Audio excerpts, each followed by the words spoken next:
Pada suatu pagi yang cerah di daerah Agua Dulce, California, siaran radio menyampaikan beberapa berita, yaitu tentang perakiraan cuaca, tentang pencarian sekelompok pejalan kaki yang hilang, dan tentang kecelakaan lalu lintas yang memaksa para petugas menutup jalan. Di sebuah peternakan kuda, ditampilkan ayah dan anak sedang menjalankan aktivitasnya. Mereka tidak hanya beternak, tapi juga melatih dan pernah beberapa kali kuda mereka tampil di dalam film-film layar lebar. Seketika angin berhembus lebih kencang, alat-alat elektronik mengalami gangguan dan terdengar teriakan yang sepertinya dari langit. Lalu, beberapa benda mulai berjatuhan sehingga salah satunya mengenai sang ayah.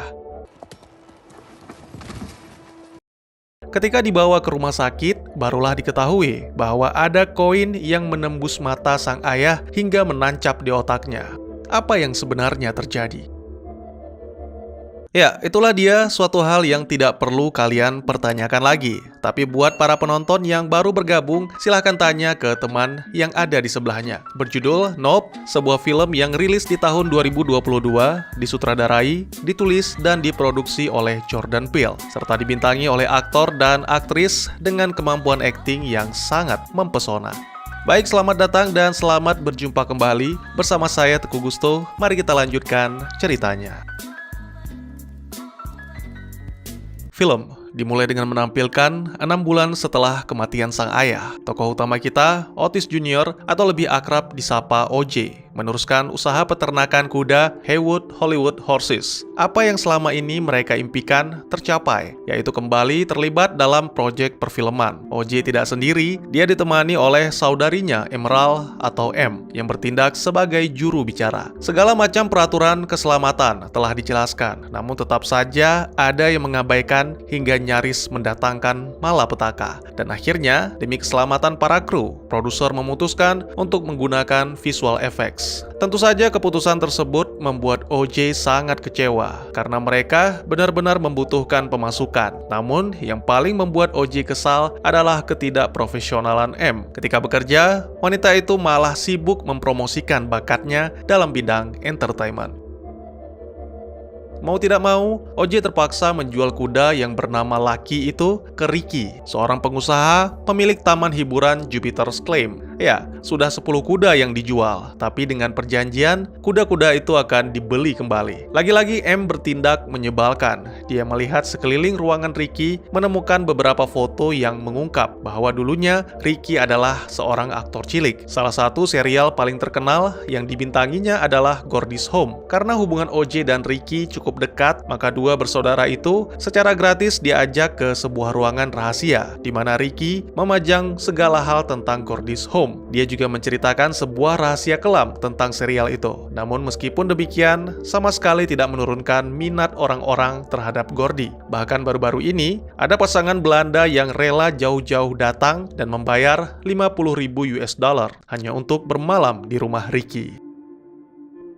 Beberapa waktu kemudian, OJ tiba di rumahnya, dan kebetulan M juga ikut untuk bermalam. Sore itu mereka bersantai sambil mengenang masa-masa kesuksesan peternakan mereka, yang mana kala itu Jean Jacket, kuda kesayangan M, tampil di film Scorpion King. Itu adalah puncak dari kesuksesan Haywood, dan semua berkat mendiang ayah mereka. Namun, mengapa ada ghost di arena latihan? Ya, pertanyaan yang sama juga terlintas di benak OJ ketika melihat salah satu kudanya di luar kandang. M yang mabuk menyalakan musik dengan volume maksimal, itu membuat Ghost melarikan diri dan OJ terpaksa menyusulnya. Sangat disayangkan, OJ tidak berhasil menemukan Ghost, namun dia melihat sesuatu yang aneh di sana, dimulai dari sebuah pertunjukan di Jupiter's Claim, padamnya listrik, teriakan seekor kuda, hingga akhirnya sesuatu yang asing melintas di balik awan. OJ langsung kembali ke rumah setelah sesuatu itu pergi dan listrik kembali menyala. Dia dan saudarinya mencoba memeriksa di kamera pengawas, tapi tak ada apapun yang mereka lihat karena padamnya listrik juga menyebabkan padamnya kamera. Apakah ini namanya keajaiban yang buruk? Apakah ada suatu makna dari istilah itu? Peristiwa yang terjadi seolah menjadi petunjuk kematian sang ayah 6 bulan yang lalu. Hasil penyelidikan menyatakan ayah mereka tewas akibat sebuah benda yang jatuh dari pesawat. Omong kosong itu sangat tidak masuk akal. Langsung pada poinnya, OJ menjelaskan bahwa dia melihat sesuatu yang besar, sesuatu yang cepat, atau mungkin bisa dibilang sangat cepat. Tidak sulit untuk meyakinkan M karena mereka bersaudara, dan lagi pula sepertinya OJ belum cukup mabuk untuk berhalusinasi. Keesokannya, OJ dan M sepakat untuk menggunakan 11.500 US dollar untuk membeli seperangkat kamera pengawas yang jauh lebih canggih. Mereka berencana akan merekam objek asing yang dilihat OJ untuk dijual ke website pecinta UFO, atau mungkin lebih baik lagi, yaitu tampil di acara Oprah dan mereka akan menjadi terkenal. Seorang karyawan toko bernama Angel menjelaskan fitur-fitur pada kamera. Terdapat baterai yang berfungsi sebagai backup jika tiba-tiba terjadi gangguan listrik. Terjadilah perdebatan di sini, sampai akhirnya M tidak sengaja menyinggung tentang UFO. Itu membuat Angel sangat tertarik dan menawarkan jasa pemasangan. Siang harinya Angel tiba di Haywood. Pria itu menghirup dalam-dalam aroma kebebasan yang, bercampur dengan kotoran kuda, lalu berteriak sekencang-kencangnya demi melampiaskan kekesalannya akan hati yang hancur. Ya, Angel baru saja ditinggal sang kekasih setelah menjalani hubungan selama 4 tahun. Karena sepertinya akan ada sesi curhat, M langsung meninggalkan OJ untuk menyiapkan perlengkapan lain yang mungkin mereka butuhkan. Beberapa jam kemudian, semua kamera telah terpasang, termasuk kamera cadangan yang akan menyala secara otomatis jika kamera utama mati. Angel menjelaskan tentang UFO yang diganti menjadi UAP. Itu bertujuan untuk membutakan semua orang, apalagi setelah diperlihatkannya rekaman UFO beberapa tahun yang lalu, yang mana mulai menjadi perhatian publik. Meskipun beberapa video yang ditampilkan berkualitas rendah, tapi itu cukup membuktikan keberadaan makhluk asing di luar sana. Mereka bisa saja penjelajah antar galaksi, penjelajah waktu yang mencoba memperingatkan manusia untuk tidak merusak alam, atau yang paling mengerikan adalah penghancur planet. Bukannya tidak mungkin selama ini kita diawasi dan mereka menunggu waktu yang tepat untuk invasi. Sangat mengejutkan, ternyata M membawa pulang patung kuda dari Jupiter's Claim, yang mana diakui sebagai umpan untuk pelatihan kuda. Tak lama kemudian, Rick datang dan merasa curiga. Namun pria itu tidak terlalu mengingat propertinya sendiri, ditambah lagi M cukup lihai dalam bersilat lidah. Akhirnya, Rick hanya memberikan sebuah undangan untuk show terbarunya Jumat ini. Hey, I wanted to invite you to our... Meskipun ditolak, tapi Angel masih terus menawarkan bantuan agar diikut-sertakan dalam proyek OJ dan M. Sayangnya, dua bersaudara itu tetap bungkam sehingga Angel pulang dengan penuh kekecewaan. Setelah menyiapkan semuanya, mereka pun melanjutkan aktivitas seperti biasa. OJ mengurus peternakan, sedangkan M mengurus dirinya sendiri. Malam harinya, OJ merasa ada sesuatu yang aneh. Seekor kuda bernama Clover keluar dari kandangnya, lalu ketika OJ memeriksa, mendadak sesosok makhluk kecil muncul di hadapannya.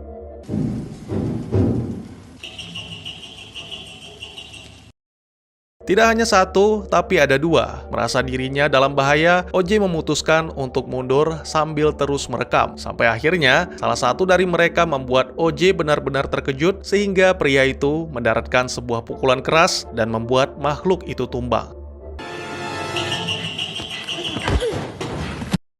Ternyata mereka bukan alien, melainkan hanya anak-anak Ricky yang tidak terima patung kudanya dicuri. Selagi OJ menjemput Clover, M mengawasi kamera. Kemunculan serangga membuat M kaget, namun masalahnya tidak hanya itu. Karena tak lama berselang, Angel yang secara diam-diam mengintip mengabarkan bahwa kamera B mendadak mati, yang menandakan ada yang tidak beres. Ternyata, apa yang dikatakan oleh Angel benar, ditandai dengan padamnya beberapa lampu, serta Clover dan kuda-kuda lain seketika menjadi panik. Beruntung, M langsung memperingatkan OJ, sehingga membuat pria itu tersadar dan bergegas melarikan diri. Run, OJ! Run! Dari dalam kandang, OJ menyaksikan benda itu melesat, mengeluarkan pusaran, dan akhirnya menghisap Clover. Setelah objek asing melesat ke balik gunung, barulah serangga itu meninggalkan kamera. Rasa kesal dan takut menyelimuti OJ dan M, namun mereka tetap bertahan karena tidak bisa meninggalkan Haywood begitu saja. Malam itu, OJ terkenang akan perkataan sang ayah tentang kuda bernama Ghost. Terkadang, ada hewan yang tidak cocok dilatih, mereka hanya ingin hidup bebas, hidup liar, dan menduduki wilayahnya. Keesokan paginya, OJ dan M sepakat untuk mengajak Anders Hossel, seorang sinematografi handal yang menurut tabloid dan surat kabar, pria itu bisa membuat segalanya terlihat hidup. Tentunya M tidak langsung menjelaskan poinnya, namun entah mengapa, N seperti sudah mengetahui dan menurutnya itu hanya mimpi di puncak gunung tertinggi yang membuat M tidak akan bisa bangun. Ya, sepertinya pria itu muak dengan tawaran-tawaran tak masuk akal dan segera menutup teleponnya. Tak lama kemudian, Angel tiba di sana. Dia menatap ke arah gunung sehingga membuat OJ dan M menjadi bingung. Angel cukup terkejut karena dua bersaudara itu sama sekali tidak menyadari ada satu awan di atas gunung yang tidak bergerak. Mungkin sejak dia memasang kamera pengawas di Haywood atau bahkan mungkin sejak 6 bulan yang lalu. Hanya saja OJ tidak menyadarinya. Ya, mungkin objek asing yang mereka cari bersembunyi di balik awan. Namun menurut Angel, mereka tidak bisa hanya merekam awan dan menyebarkannya karena fenomena-fenomena alam seperti itu sudah banyak tersebar, sehingga bukan sesuatu yang menggemparkan. Lagi pula, gerakannya tidak seperti benda atau kendaraan. Bagaimana jika itu bukan pesawat? Jumat adalah hari di mana Ricky akan mengadakan pertunjukan mingguannya. Sebelum acara dimulai, pria itu kembali terkenang akan masa lalu di mana kala itu dia sedang syuting serial Gordy's Home. Semua karakter memberikan hadiah kepada Gordy dan persembahan terakhir membuat simpanse itu kehilangan kendali sehingga membantai seluruh kru termasuk para pemeran.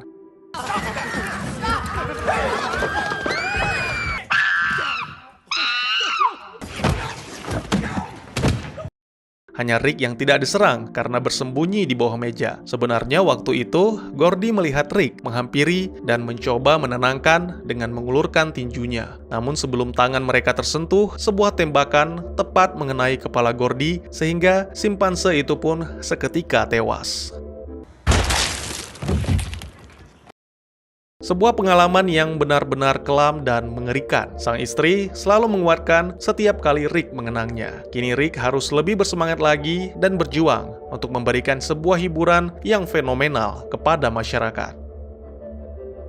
Sementara itu di Haywood, OJ dan yang lainnya sedang memeriksa kamera demi memastikan kali ini mereka benar-benar berhasil. OJ menemukan selembar brosur yang membuatnya kembali teringat dengan acara yang dimaksud Ricky. Star Lasso Experience, itulah nama acaranya. OJ memiliki firasat buruk dengan Lucky, oleh karena itu dia langsung bergegas ke acara tersebut. Kembali ke Jupiter's Claim, Ricky memberikan kata-kata sambutan dan tak lupa mengucapkan terima kasih kepada orang-orang yang telah mendukung, termasuk Mary Jo Elliott, lawan mainnya di Gordy's Home yang juga selamat dari insiden. Ricky sangat yakin, 1 jam lagi semua penonton akan meninggalkan pertunjukan sebagai orang yang berbeda. Setiap Jumat dalam 6 bulan terakhir, Ricky dan keluarga menjadi saksi akan sebuah tontonan yang mutlak. Pertama kali itu terjadi ketika Ricky dan keluarga berada di tempat yang saat ini digelar Star Lasso. Dan kala itu, dia sedang menjinakkan kuda bernama Trigger. Seketika dia melihat piring terbang menembus kabut, itu membuat Trigger langsung berlari ke arah jurang, seolah menemukan rumahnya.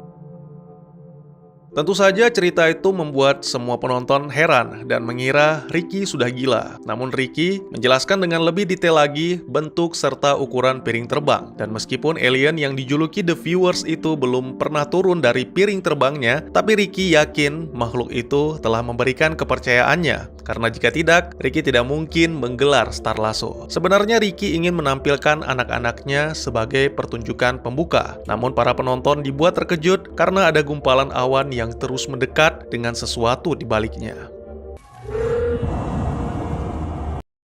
Angin pun mendadak berhembus kencang sehingga membentuk pusaran. Dan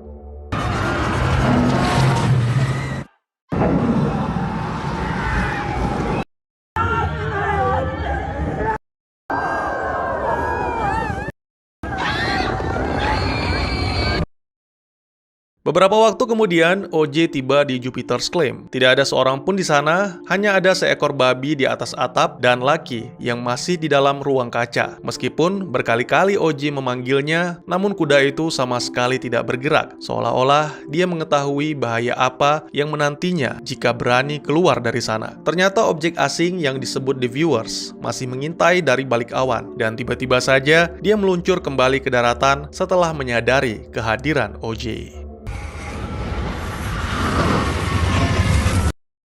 Pada malam harinya di Haywood, Angel telah menyelesaikan pekerjaannya dan memutuskan untuk kembali lagi besok karena M mengatakan kini Angel adalah bagian dari tim. Bersamaan dengan itu, OJ yang ternyata selamat langsung kembali ke rumah sembari menghubungi saudarinya mengabarkan tentang objek asing yang ternyata sesuai dengan dugaan. Itu bukan pesawat tapi makhluk hidup pemangsa yang menelan semua orang di taman bermain dan bersifat teritorial. Telepon pun terputus dan tiba-tiba Angel kembali dengan wajah ketakutan, bersembunyi di bawah meja. Sempat terdengar teriakan yang berubah menjadi dengungan. M meyakini bahwa makhluk itu sedang berada di atas rumah mereka, menjatuhkan benda-benda dan seketika hujan bercampur dengan darah seolah makhluk itu sedang membuang sisa-sisa pencernaannya.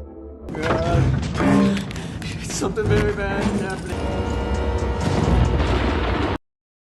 Tak lama kemudian, mobil OJ mendadak padam ketika memasuki wilayah Haywood. Dari kejauhan, pria itu menatap rumahnya yang dilanda hujan darah dan tahu-tahu hujan tersebut kini berpindah ke atas mobilnya. Sama halnya seperti Lucky, OJ merasa yakin akan bahaya yang sedang mengintai di atasnya. Apalagi, sebuah patung kuda tiba-tiba jatuh menghantam jendela mobil. Itu memantapkan niat OJ untuk tetap berdiam diri sampai benar-benar aman. Keesokan paginya, OJ dibangunkan dengan suara musik dari mobil Angel. Ternyata mesin telah kembali menyala dan hujan benar-benar reda. OJ langsung mendekati mobil Angel dan membuka pintunya sebagai aba-aba untuk M dan Angel agar segera bergegas karena makhluk itu masih mengintai dari balik awan. Beruntung dua orang yang dimaksud bisa mengerti sehingga mereka pun selamat dari maut. Berita tentang hilangnya 40 pengunjung taman bermain di Agua Dulce telah tersiar di televisi. Sampai saat ini, para petugas masih sibuk melakukan pencarian. Hujan deras dan banjir bandang diduga menyebabkan hilangnya 40 orang tersebut. Namun beberapa warga tidak sependapat. Mereka meyakini bahwa memang ada sesuatu yang aneh di Agua Dulce. Kembali ke tokoh utama kita yang menumpang di apartemen Angel. Saat makan malam, OJ mengungkapkan sesuatu yang terlintas di pikirannya bahwa mungkin makhluk itu tidak memakan mereka jika tidak menatapnya. Meskipun M dan Angel mencoba melupakan, tapi OJ tetap memaksa mereka untuk memikirkan caranya karena makhluk itu benar-benar ada dan tidak bisa diabaikan. Tidak seperti sebelumnya, kini mereka telah mengetahui beberapa hal dan menurut OJ itu wajib dicoba karena mereka tidak mungkin meninggalkan Lucky dan kuda-kuda lainnya mati kelaparan. Keesokan siangnya mereka bertiga menggunakan kacamata hitam sebagai salah satu upaya untuk tidak melihat si pemangsa. Sepertinya sejak tadi N sudah berada di sana, menatap awan yang tidak bergerak dan kini dia percaya bahwa apa yang pernah dikatakan oleh M tidak sepenuhnya omong kosong. N tidak perlu menunggu karena makhluk itu akan segera datang ketika lapar melanda. OJ menamai makhluk itu sesuai dengan salah satu kuda terbaik mereka, yaitu Jean Jacket. Dia menjelaskan tentang apa yang sejauh ini diketahui, seperti misalnya tentang patung kuda dan bendera. Mungkin itu hal yang paling Jin benci karena tersangkut di tenggorokannya. Selain itu, OJ juga menjelaskan bahwa keberadaan predator itu di wilayah mereka adalah karena Ricky yang berusaha menjinakkan tanpa memperhitungkan akibat dari perbuatannya. Untuk memancing Jin, mereka harus menggunakan umpan, tapi tidak dengan kuda, melainkan dirinya sendiri. Ya, OJ akan memancing makhluk itu selagi yang lainnya merekam dan mengawasi. Mereka pun mulai mengatur rencana dan menyiapkan alat-alat termasuk kamera super canggih N yang tidak membutuhkan daya listrik dan juga alat-alat lain seperti boneka angin. Karena berita tentang Agua Dulce telah tersiar, maka mereka hanya memiliki maksimal waktu 2 hari sebelum orang-orang datang dan melakukan hal yang seperti biasa, meraup semuanya untuk mereka sendiri. Jangan membelakangi beruang, jangan mengenakan pakaian merah di sekitar banteng, dan untuk Jin, jangan pernah menatap kecuali kau menginginkan perhatiannya. Jin besar, jahat, dan bersemangat. Namun apapun yang memiliki semangat pasti bisa dipatahkan. Dan maka dari itu, mereka akan mematahkan semangat sang pemangsa. Tibalah harinya, semua telah bersiap di posisi masing-masing, menyalakan kamera dan boneka udara. Lalu misi pun dimulai bersamaan dengan dinyalakannya pemutar musik dengan volume maksimum. Sangat mengejutkan, seorang pengendara motor datang dengan sebuah kamera canggih yang tidak hanya langsung diarahkan ke awan, tapi juga ke arah M. Dan ternyata dia adalah seorang jurnalis TMZ yang sedang mengumpulkan informasi. Beberapa boneka udara mendadak mati yang merupakan tanda-tanda aktivitas Jin. Si pria jurnalis yang sudah diperingatkan sama sekali tidak peduli. Dia langsung tancap gas mendekat ke arah awan sehingga motornya mati dan membuat pria itu jatuh dalam kondisi terlentang. OJ mencoba kembali memperingatkan dan mengajak si jurnalis pergi. Namun pria itu masih mengabaikan dan meskipun tubuhnya tak mampu bergerak, si jurnalis hanya memperdulikan kameranya sambil terus menatap langit. Sampai akhirnya OJ pun menyerah dan membiarkan Jin menghisapnya.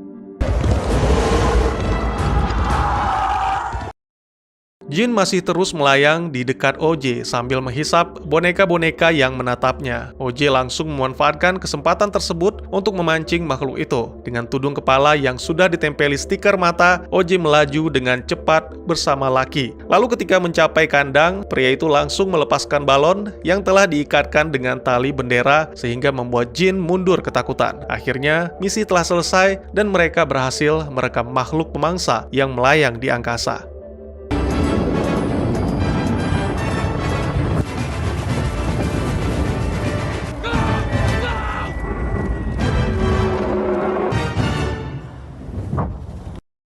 Namun entah mengapa, Anne mengatakan hal-hal yang dalam, meninggalkan pos untuk menuju ke bukit, lalu mengarahkan kamera ke langit, sehingga dengan cepat, Jin menghampiri dan menghisapnya.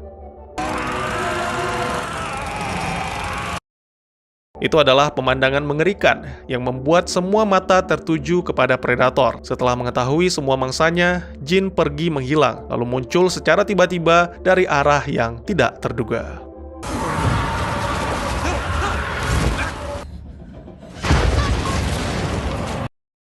Gagal menangkap M dan Angel membuat Jin semakin marah, sehingga menunjukkan wujud aslinya yang seperti parasut. Perlahan-lahan, M mencoba meraih sepeda motor dengan maksud melarikan diri, namun sayangnya di hadapan M, ada boneka yang menatap ke langit, membuat Jin mendekat dan sepeda motor tak mau menyala. Akhirnya sang kakak membuat pengalihan agar Jin menjauh dari M. Lalu ketika motor mulai menyala, barulah giliran M yang memancing makhluk itu menuju ke taman bermain.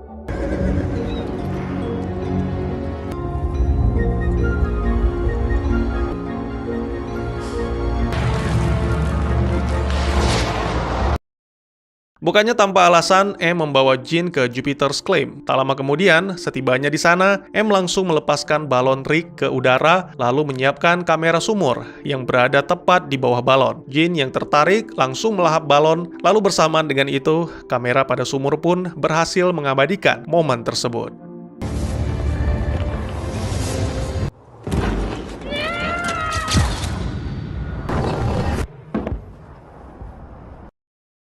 Film pun ditutup dengan menampilkan Jin sang pemangsa yang meledak karena tidak bisa mencerna balon Ricky. Lalu beberapa awak media datang melaporkan kejadian tersebut dan berharap akan ada sesuatu yang luar biasa terjadi. Lalu ditampilkan juga M yang bersyukur karena melihat sang kakak bersama kudanya di pintu keluar dan juga karena foto Jin berhasil dicetak dengan sangat jelas. Dan tamat. Sebuah film yang benar-benar luar biasa dengan ketegangan yang melanda jiwa raga dan ditambah dengan akting yang cukup mempesona. 30 menit pertama, saya kira film ini akan seperti film-film horor ala Blumhouse Production, tapi ternyata saya salah besar. Itulah mengapa saya mengatakan Anda harus menonton filmnya sampai habis jika ingin memberi penilaian. Akhir film Nope mengungkap tentang piring terbang dan mengapa benda itu bisa memberikan teror mencekam sekaligus daya tarik bagi para pengunjung. Ada beberapa hal yang memang harus dijelaskan, sebagiannya mungkin tidak sulit, tapi sebagiannya lagi bisa dianggap ambigu. Apapun namanya dan sebutannya, dia adalah makhluk hidup dengan kemampuan melesat di udara seperti pesawat antariksa yang sebenarnya. Memang terlihat sangat mirip dengan UFO yang selama ini kita tahu, menculik makhluk bumi, terutama manusia untuk diteliti. Namun di film ini, saya melihat sesuatu yang benar-benar baru. Jin menghisap benda-benda, termasuk manusia, hewan, dan apapun yang ada di sekitarnya, mencerna daging dan tulang, lalu membuang sisanya. Jin adalah makhluk pemangsa dari langit yang menyamar di antara awan, mengintai dan menanti hingga waktunya tiba untuk beraksi. Pada awalnya, memang yang diinginkan Jin Jacket hanya makan, tapi di akhir film, dia mendapatkan sesuatu yang berbeda dari OJ, M, dan Angel, sesuatu yang mengobarkan api semangat di dalam makhluk itu. Seperti yang saya jelaskan sebelumnya, jin hanya mengkonsumsi daging dan tulang atau apapun itu dari makhluk hidup. Sedangkan benda-benda mati yang tidak bisa dicerna seperti uang koin, kunci, benda-benda lain yang ikut tersedot atau ditemukan dalam saku manusia seperti adegan pertama kali di awal film. Jin memuntahkan beberapa logam sehingga salah satunya menancap di mata Otis Senior, ayahnya OJ. Lalu patung kuda juga dimuntahkan. Jika diperhatikan, pada adegan ketika jin datang menghampiri pertunjukan Star Lasso, terlihat bendera yang terikat pada patung kuda masih bergelantungan. Dalam suatu adegan, ditampilkan jin menghujani rumah Haywood dengan darah dari hasil manusia yang dicerna. Menurut saya, di sini jin berusaha menunjukkan kekuasaan dan kekuatannya, sekaligus memperingatkan Haywood agar jangan coba-coba berani melawannya.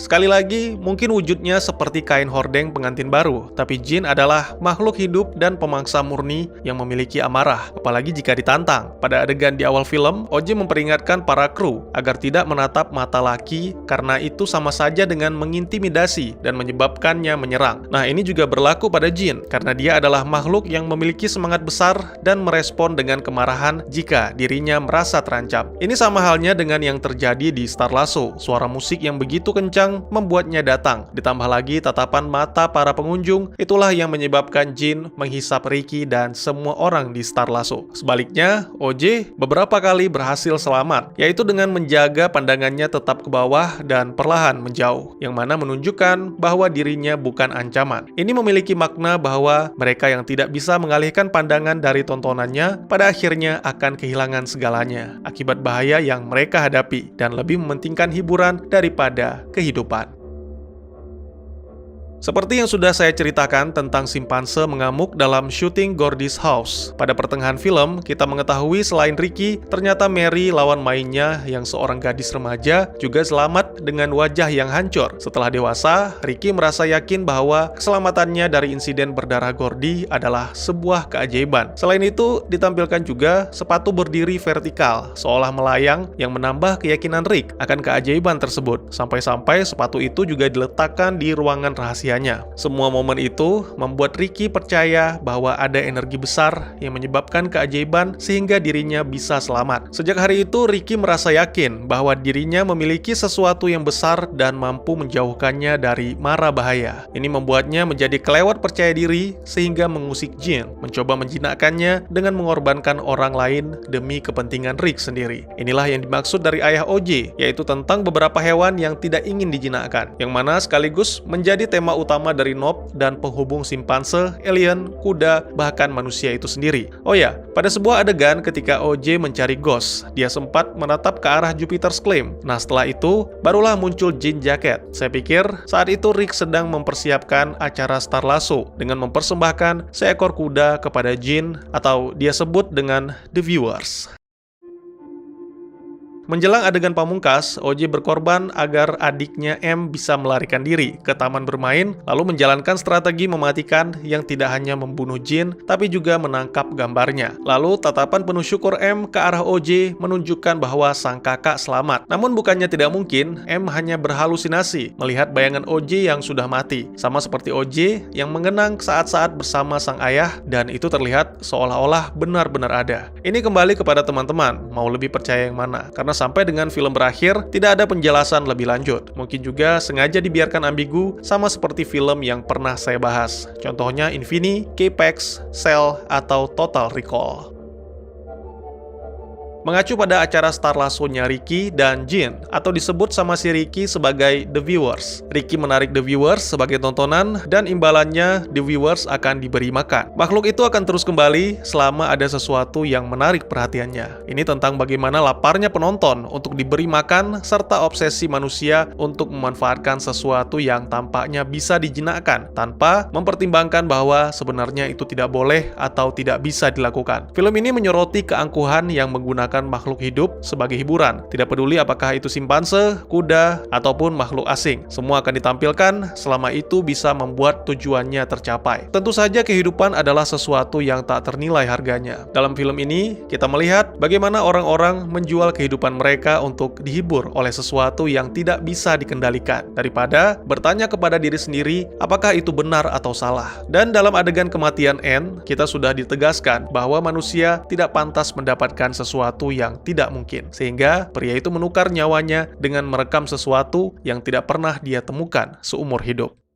Mungkin segitu dulu teman-teman, saya bukan orang pintar atau sok tahu. Silakan jika teman-teman punya pendapat sendiri, atau jika ada pertanyaan dan ingin berdiskusi, bisa langsung tuliskan di kolom komentar. Dan jika teman-teman ada film lain yang ingin kita bahas, juga bisa tulis di kolom komentar, atau silakan DM ke Instagram saya, di @teguhgusto. Insya Allah pasti akan saya baca. Mari kita jadikan kolom komentar sebagai sarana penambah wawasan dan menciptakan jalinan persaudaraan, bukannya malah menjadikannya sebagai tempat pembulian sehingga menciptakan permusuhan.